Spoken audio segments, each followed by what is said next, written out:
Hello and welcome to more back half unpacking. We are going to have a look at what was in our front panniers. So these guys, anybody that's following the truck probably knows these weren't what we started off with. We originally started off with four, so two pairs of the Aero panniers from Cycle Touring Life, which were amazing. And we're absolutely devastated when two of them got trashed in Malaysia by the rather careless motorcycle rider that literally ripped them from the bike, and the structure at the back was just damaged beyond repair, which I think is incredible to Cycle Touring Life that they even held together, and barely anything inside them was broken. But between them and Woohoo, they managed to source us these within days. These are actually a prototype from Woohoo Cross Touring Ultralight Gear. They managed to get them sent out to Singapore in record time, and we were just over the moon. Didn't quite know what to expect because we hadn't seen a picture of them or anything, but they're fabulous. I must admit, this is our own adjustment.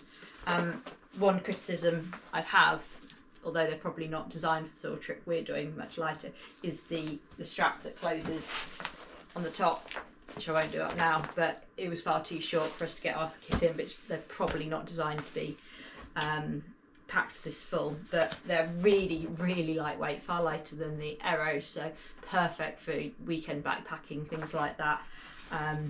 Aerodynamic shape, they've got a little valve at the bottom to let air in and out as you wish, and they are, I can say, 100% waterproof. We had a fair few rainy days with these guys and they worked an absolute treat. They fit on with these Velcro straps, which enables you to have a massive range of flexibility in terms of fitting. These are fitted on our front racks, so really good, and really good quality, really durable material. If this is what the prototype's like, I think they're pretty blooming good. So obviously I had one on each side of the bike, this was mainly camping gear. So firstly we have the inner and outer of the tent. This is the Ordos 3 from Elkkit, and yes, it's a 3-person tent, but it's fantastic, really, really lightweight. We can't believe how lightweight some of this kit is getting nowadays, and just spot on for what we needed.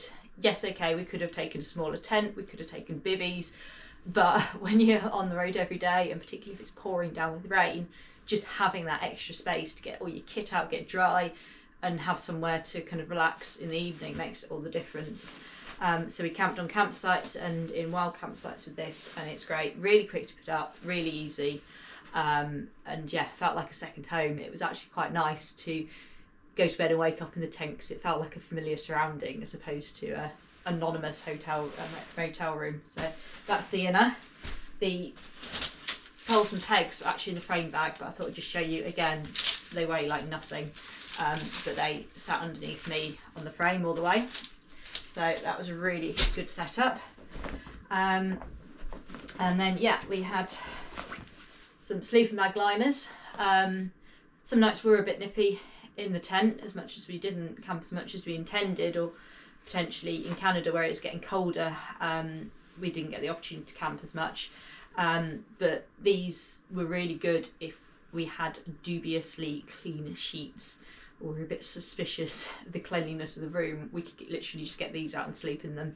Also good if it's too hot to be sleeping in full-on bags too. So really useful bits of kit to take along on this sort of trip.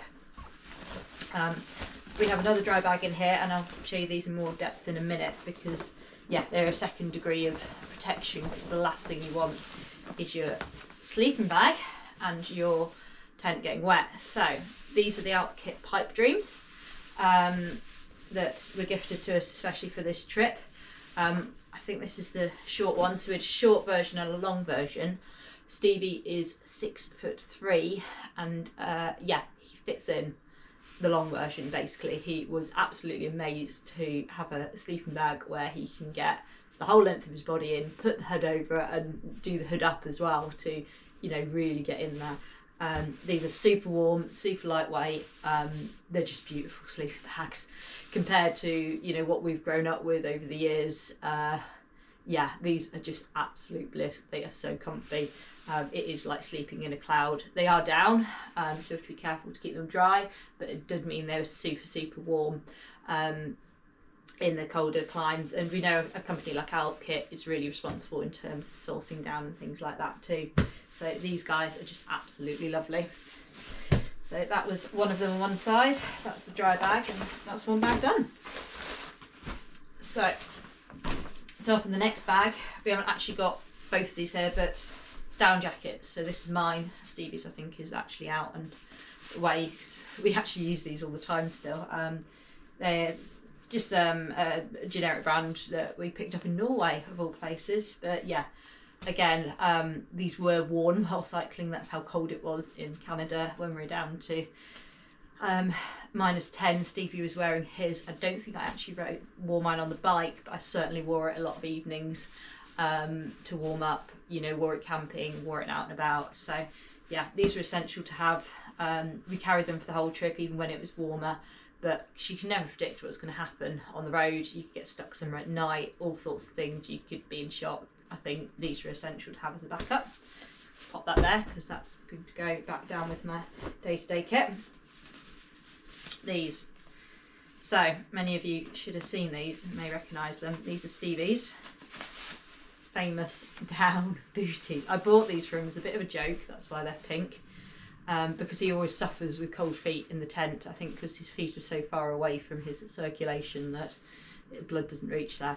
But as you saw, these became the lobster mittens that saved his hands in Canada. So again, it was a bit of a, you know, you could say, why do we bring these? Well, if we hadn't, I don't think he'd have been able to work the gears and the shifters in Canada without wearing those over his hands. So these were another really good bring. This is the other sleeping bag, just coming out. So the next pipe dream from Alpkit. And then we have our mats. So we are used to the world of, well, we both grew up with foam mats and then moved on to your Thermarest type mats, which we've used for years. But Alpkit, again, gifted us a couple of cloud bases for this trip, which are the ones that blow up a bit like a lilo, but are far more durable. So we managed not to pop these all the way around the world. That's how good they are. And yeah, again, they just weigh nothing. They take up, as you can see, no space compared to a Thermarest type design. And they go up in minutes. It is just amazing. So just unroll this one for you to see. They're super long as well. That's the only thing I'd say was actually mine was too long for me. I would quite like Alpkit to have done a short version. But again, for Steve at his height, it's perfect. So you've got a little valve here to inflate with, so one-way valve, and this is where these dry bags come in. So these are, again, just a lightweight dry bag, great for stashing kit in to make sure you don't get it wet accidentally, but they have this function as well, which I just think is genius. So you unplug it from here, you've got a little tube, it pops on to your mat, you then fill the bag up, pack it down and blow your mat up, and about 3 or 4 times after doing that your mat's inflated, and pop it off, pop the cap on, and you're good to go. These as well are also really, really comfortable to sleep on. So yeah, they're called cloud base, but yeah, they didn't feel squeaky, they weren't noisy. As I say, they stayed inflated, which, you know, looking at them, whatever materials they're using nowadays, they're just super, super durable, obviously. And, you know, we had nights sleeping on rough ground a lot of the time, and these were just great. So, yeah, really pleased with our camping setup. And, yeah, that is the bottom of the bag. So, yeah, more next time. Any more questions, queries about kit, anything else you'd like me to do a little video on regarding the trip. As I say, hopefully we'll be getting some more footage out from the actual GoPro on the road at some point. And yeah, thanks for watching, guys.